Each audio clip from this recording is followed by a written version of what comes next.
Hey everyone, this might be the one of the cleanest cameras Sigma has ever made. Today, we're doing a quick unboxing, first impressions, and quick photo of the new Sigma BF camera. Let's open it.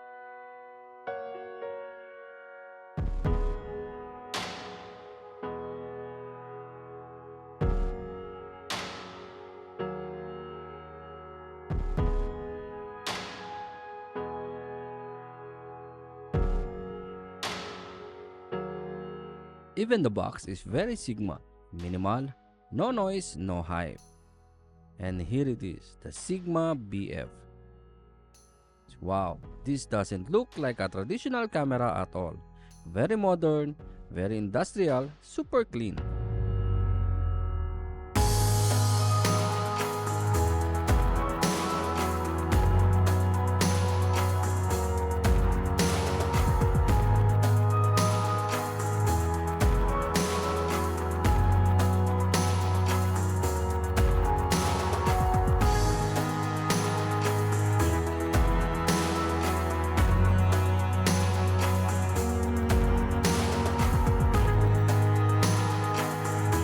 First impressions, this feels solid. Cold metal, premium build, and zero distractions. The design is extremely minimalist. No clutter, no retro vibes. This is a pure modern Sigma. This camera feels like it's made from creators who care about design, focus, and workflow.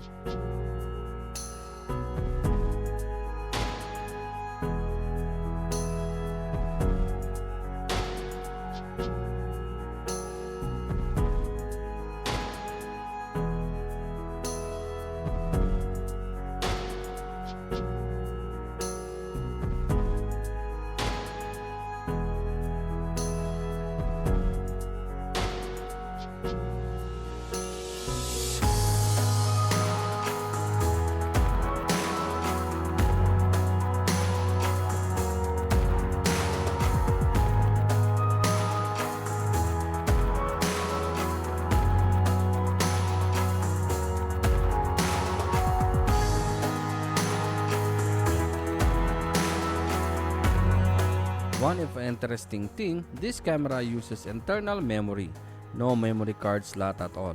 Everything is recorded directly inside the camera, which really matches the clean and minimalist concept of the Sigma BF.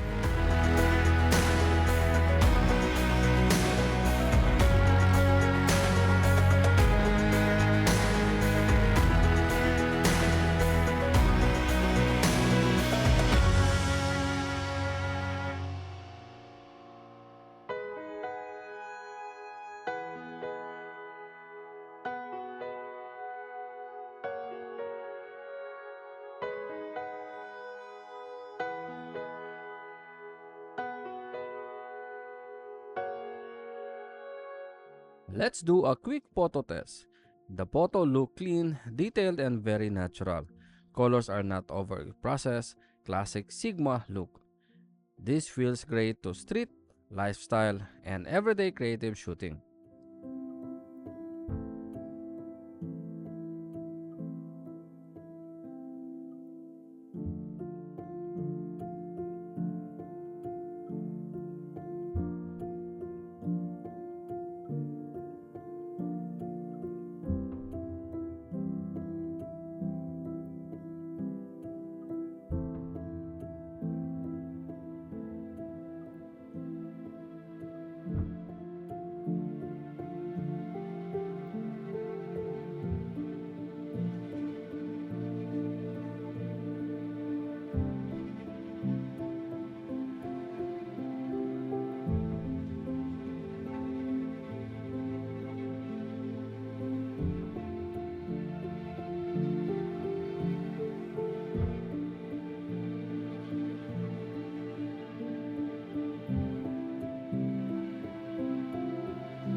This doesn't feel a specs-heavy camera.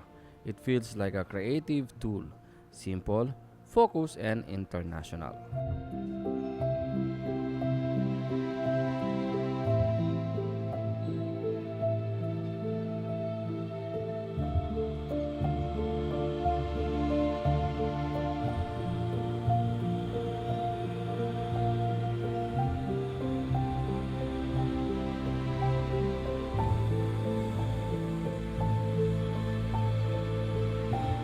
This was a quick unboxing and first impression and quick photo test of the Sigma BF camera. Full in-depth review and real-world test coming soon. Just subscribe, like, and I'll see you in the next one.